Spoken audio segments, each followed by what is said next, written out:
एक 17 साल का लड़का रात के करीब 1:30 बजे अपने घर के पीछे बने हुए बागीचे में गड्ढा खोदता है। उस गड्ढे को खोदकर वो उसके अंदर से एक लाश को निकालता है। जब उसके माँ बाप सो रहे होते हैं तो वो अपनी माँ की साड़ी लेकर आता है और उस साड़ी के अंदर उस गड्ढे से निकली लाश को लपेटता है, फिर अपनी पीठ पर बांधता है। आप सोचिए, एक 17 साल का लड़का, और फिर घर से 300 मीटर दूर उस साड़ी के जरिए जो उसने लाश बांधी हुई थी अपने शरीर पर, उसे करीब घर से 300 मीटर दूर ले जाता है। इस इलाके में जहां आप देख रहे हैं यहाँ बहुत सारे पुलिस वाले मौजूद हैं और यहाँ पर फिर वो करीब 5 से 6 फीट का गड्ढा खोदता है उस सुनसान रात में और उस लाश को दोबारा दफनाता है उस जगह पर और फिर बड़े ही आराम से अपने घर चला जाता है। इस 17 साल के लड़के ने, जिसको आप देख रहे हैं, इसने काले रंग का जो नकाब है या जो कपड़ा है इसके से चेहरे पर डाला गया है और पुलिस ने इसे घेर रखा है। इसी लड़के ने कत्ल किया। और कत्ल किसका किया? अपने सगे भाई का, 12 साल के बच्चे का। इसने अपने भाई का कत्ल किया और फिर 2 बार गड्ढा खोदा उसे दफनाने के लिए। और तो और 45 दिन तक पुलिस को बेवकूफ बनाता रहा। 45 दिन तक पुलिस को भनक तक नहीं लगी कि जिस 12 साल के बच्चे को पुलिस ढूंढ रही है पूरे उड़ीसा शहर में, बल्कि वो बच्चा तो गायब नहीं हुआ, उसकी तो मौत हो चुकी है, उसकी तो हत्या कर दी गई है। ये जो आप तस्वीर देख रहे हैं ये वही 12 साल का बच्चा है जिसको इसी के भाई ने मौत के घाट उतारा। अब ये जो पूरी कहानी है, जो उड़ीसा पुलिस है वो कैसे इस इन्वेस्टिगेशन को क्रैक करती है, कैसे पूरे इस केस का खुलासा करती है, क्योंकि आज ही पुलिस ने इस पूरे केस का खुलासा किया और बहुत डर डर के पुलिस भी इस पूरे केस में डरी हुई थी कि एक बच्चा, नाबालिग 17 साल का लड़का है जिसने इस तरह से एक काम किया है, इतना हीनियस क्राइम किया है। और क्राइम करने के लिए उसने बाद में उसने छुपाने के भी बहुत सारे पैतरे आजमाए हैं। तो पुलिस भी इस चीज़ को लेकर डरी हुई थी कि कहीं उनसे कोई गलत इन्वेस्टिगेशन ना हो जाए। लेकिन जब पूरा केस पुलिस ने बारीकी से जांचा, एक एक चीज़ की पड़ताल की और माँ का बयान, जब उस बच्चे की माँ का बयान लिया गया और उन्होंने बोला कि जब वो उस रात को घर लौटती हैं तो उनका बेटा फर्श पर पोछा मार रहा था, यहीं से पुलिस को क्लू मिल जाता है कि हो ना हो ये 17 साल का लड़का खून के धब्बे मिटा रहा होगा। दरअसल तारीख है 29 जून की, जबकि मैं बात कर रही हूँ 29 जून को। होता ऐसा है कि जो आप ये महिला देख रही हैं जो रो रही है, बिलख रही है, ये अपने पति के साथ सुबह सुबह पुलिस स्टेशन पहुंचती है और बोलती हैं कि इनका जो छोटा बेटा है जिसकी उम्र 12 साल है वो गायब है, कहीं पर दिखाई नहीं दे रहा। अब ऐसे में पुलिस जो अब इन्वेस्टिगेशन शुरू करती है, सबसे पहले आसपास में पूछती है, पड़ोसियों से पूछती है, हर जगह पड़ताल की जाती है। तो कि कोई किसी को कुछ आइडिया नहीं होता। पेरेंट्स से पूछा जाता है, रोज़ का रूटीन पूछा जाता है, तो पता लगता है कि जो माँ बाप हैं वो मजदूर हैं, वो दिहाड़ी मजदूरी करते हैं, रोज़ का काम करते हैं और सुबह करीब को कभी 10 बजे निकलते हैं, कभी 8 बजे 9 बजे, ऐसे मॉर्निंग का टाइम है, निकल जाते हैं। माँ अलग कहीं दिहाड़ी करने जाती हैं, पिता अलग कहीं जाते हैं मजदूरी करने। शाम को 5-6 बजे तक घर भी आ जाते हैं, कभी कभी 7-8 भी बज जाता है। और ऐसे में उन्होंने बताया कि जो उनके बच्चे हैं वो कई बार बाहर भी खेलते हैं। उनका खुद का एक छोटा सा, आप ये समझिए कि वो खेती भी करते हैं। उनका जो घर है जहाँ पर वो रहते हैं उसके पीछे उन्होंने घेराव कर रखा है, वहीं पर वो लोग छोटी मोटी चीज़ें जो घर की साग सब्जी है वो भी उगाते हैं। ये सारी डिटेल पुलिस को पता लगती है। पुलिस सबसे पहले कोशिश करती है कि नेबर से पूछा जाए कि क्या किसी ने उस 12 साल के बच्चे को खेलते देखा, क्या उसका कोई दोस्त है जो उसे लेकर चला गया। तो जब इस तरह से पूछताछ की गई तो पुलिस के हाथ कुछ भी ऐसा नहीं लगा जिससे केस सॉल्व हो सकता। सबसे पहले पुलिस ने मिसिंग रिपोर्ट दर्ज कर ली और पूरी कहानी जाननी चाहिए। तो माँ बाप ने बताया कि 28 जून को जब वो शाम को घर आए तो उन्होंने घर पे खाना वगैरह बनाया और जब बड़े बेटे से पूछा कि छोटा भाई कहाँ है तो उसने कहा वो सो रहा है। और इसके बाद सुबह जब हम लोग उठे तो अचानक से वो घर में था नहीं। अब पुलिस को यहाँ तक सारी बातें पता लगी कि बड़े भाई ने बोला कि वो सो रहा है और बड़ा भाई घर पर था और माँ पापा ने खाना बनाया, उन लोगों ने खाया और फिर सब लोग सो गए। अब कहानी कैसे बदलती है? दरअसल इस पूरे केस को पुलिस ने तय किया कि हो सकता है इसके अंदर ह्यूमन ट्रैफिकिंग की गई हो, बच्चे का किडनैप किया गया हो। फिर जैसे कई जगह होता है कि बच्चों को किडनैप करते हैं, फिर उन्हें ट्रैफिक सिग्नल पर बिठा दिया जाता है भीख मांगने के लिए। तो पहली नज़र में पुलिस को ये मामला लगा, क्योंकि जब भाई से पूछा गया, जो 17 साल का भाई है उससे पूछा गया, तो उसने बोला कि छोटा भाई मेरा कमरे में सो रहा था, मम्मी आई, उन्होंने खाना बनाया, हमने खाया और फिर हम भी सो गए रात में। और सुबह जब हम सबकी आँख खुली तो वो घर पर नहीं था। अब पुलिस को यहाँ तक की कहानी तो समझ में आ गई कि वो सुबह गायब हुआ है, लेकिन ऐसे में कोई सीसीटीवी नहीं था, कोई भी ऐसा सबूत पुलिस को नहीं मिलता। किस लिए नहीं मिलता? तो दरअसल जब पुलिस इस पूरे मामले को ह्यूमन ट्रैफिकिंग का सोचकर कोशिश करती है कि तफ्तीश की जाए, तो सबसे पहले सीसीटीवी को चेक करना शुरू करती है। अब होता दरअसल यह है कि जहां पर इनका घर है, जिस लोकेलिटी में इनका घर है, थोड़ा ग्रामीण इलाका है और वहां पर कोई भी सीसीटीवी मौजूद नहीं था। लेकिन घर को करीब आप जब थोड़ा क्रॉस कर लो और जब मेन रोड पर निकल आओ तो कई सारे सीसीटीवी लगे हुए हैं। अब पुलिस को लगता है कि कोई भी शख्स होगा, अगर इनके घर में कोई भी आया जो किडनैप कर ले गया, बच्चे को बहला फुसला कर ले गया, तो भले वो इस एरिया में ट्रैक ना हो सीसीटीवी में, लेकिन जैसे ही मेन रोड पर आएगा, क्योंकि बाहर निकलने का तो एक ही रास्ता है, मेन रोड, और उसके जरिए वो जैसे ही यहाँ पर पहुंचेगा तो किसी ना किसी सीसीटीवी में वो शख्स जरूर आएगा। पुलिस ने सारे सीसीटीवी चेक किया। आप सोचिए, लगातार इन्वेस्टिगेशन चल रही है, 1 दिन 2 दिन 3 दिन 4 दिन बीतते जा रहे हैं और ऐसे करते करते पूरा महीना बीत गया, 30 दिन बीत गए, 1 महीना पूरा बीत गया। सीसीटीवी में भी पुलिस के हाथ कुछ नहीं लगा। पुलिस बड़ी परेशान थी, पुलिस पे दबाव बन रहा था कि एक बच्चा गायब है और आप लोग कुछ कर नहीं पा रहे। पुलिस को ये तक समझ नहीं आ रहा था कि आखिर उस बच्चे के साथ हुआ क्या, उसे जमीन निगल गई या आसमान खा गया, आखिर हुआ क्या, वो बच्चा कहाँ गायब हो गया। 12 साल का बच्चा खुद से भी कहीं इस तरह से नहीं जा सकता, पुलिस को ये भी लग रहा था। दोस्तों से पूछा गया, एक भी क्लू पुलिस को नहीं मिला। अब लगातार दिन बीतते गए, फिर ऐसे 30 दिन बीते, यानी 1 महीना बीता, 5 दिन और ऐड कर लो, 35 दिन हो गए। पुलिस की हालत खराब थी, उन पर प्रेशर बन रहा था। अब पुलिस ने सोचा कि हो ना हो, ये जो बच्चा गायब हुआ है, जब हमें कोई क्लू नहीं मिल रहा, घर वाले जो बता रहे हैं वो सारी चीज़ें सही लग रही हैं, पेरेंट्स जो बोल रहे हैं वो भी ठीक है, नेबर्स जो बोल रहे हैं वो भी ठीक है, किसी ने बच्चे को किसी और के साथ देखा भी नहीं, तो आखिर में पुलिस की टीम ने सोचा कि एक अलग स्पेशल टीम बनाई जाए और उसको इस केस में लगाया जाए। अब इसके बाद स्पेशल टीम भी बनती है उस पूरे केस को सॉल्व करने के लिए, और फिर जो स्पेशल टीम बनती है वो पूरी तरीके से इस केस को दोबारा से नई शुरुआत के साथ तफ्तीश में लाती है। अब नई टीम सबसे पहले माता पिता को उठाते हैं और उनसे पूछताछ करती है, क्योंकि पुलिस की जो टीम बनी उन्होंने सोचा कि हो ना हो, जब पुरानी टीम ने सारी जांच कर ली, सब कुछ हो गया, कुछ हाथ नहीं लगा, तो क्यों ना माँ बाप से ही पहली पूछताछ की जाए। क्या पता इस पूरे केस में माँ बाप इन्वॉल्व हो, क्या पता बच्चे को मार दिया गया हो, बहुत सारे रीजन हो सकते हैं।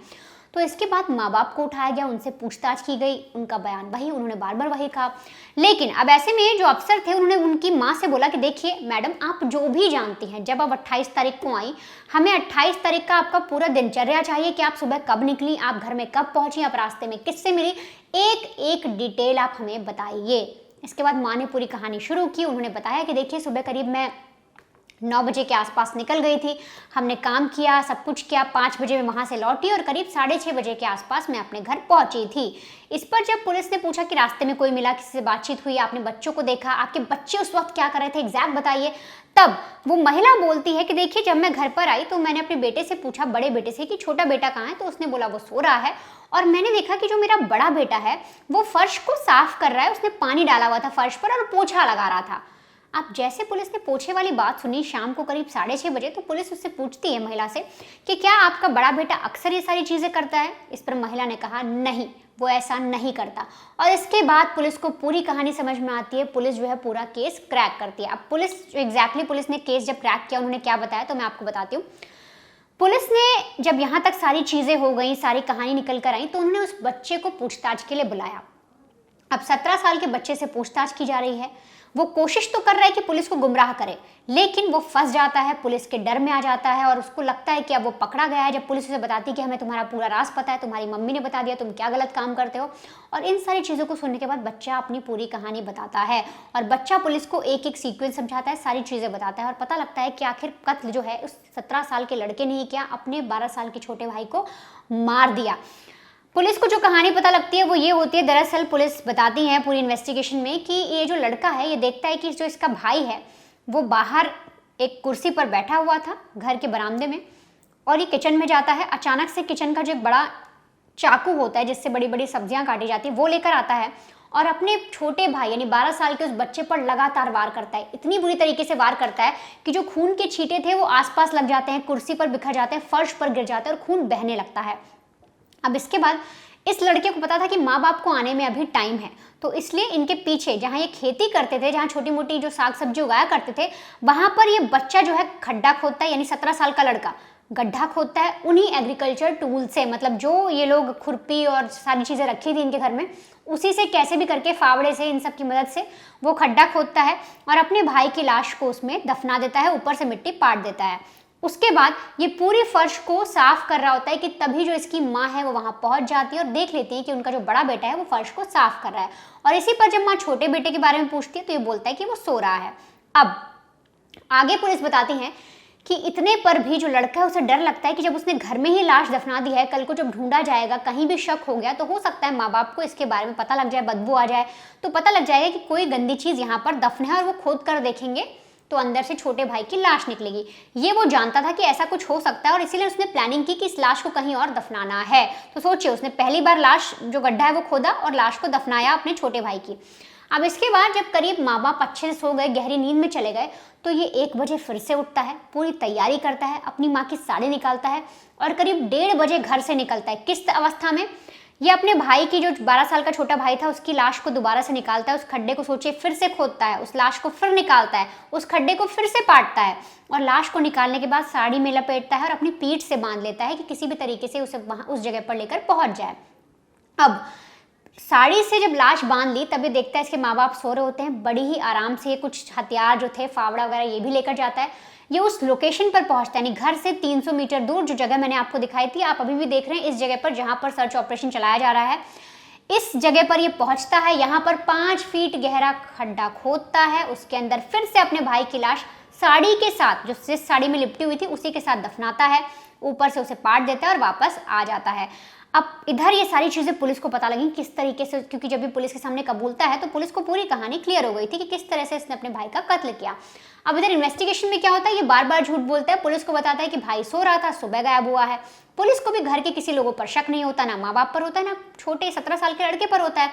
लेकिन ये सारी चीजें हो जाने के बाद जब पुलिस ने इस पूरे केस का खुलासा किया तो पुलिस ने बताया कि देखिए, ये 6 इंच का चाकू था जो इनके किचन में रखा हुआ था, जिससे ये अपने भाई का कत्ल करता है, लगातार वार करता है। पुलिस ने बताया 5 फीट खड्डा भी इसने खुद खोदा और दोनों खड्डे जो इसने अपने घर के आंगन में खोदा वो भी, और जो इसने बाहर 300 मीटर दूर जाकर इस खेत खलियान में खोदा वो भी, दोनों खड्डे इसने खोदे। दोनों बार लाश इसने दफनाई और तो और इसे पता था कि ये फंस सकता है, तो इसने बड़ी चालाकी से अपने माँ बाप को भी उलझा कर रखा और बार बार ये कोशिश करता रहा कि पूरी कहानी जो है वो इसी के इर्द गिर्द घूमती रहे कि आखिर वो गायब हो गया है। लेकिन आखिरी सवाल यह था कि इसने कत्ल किया क्यों।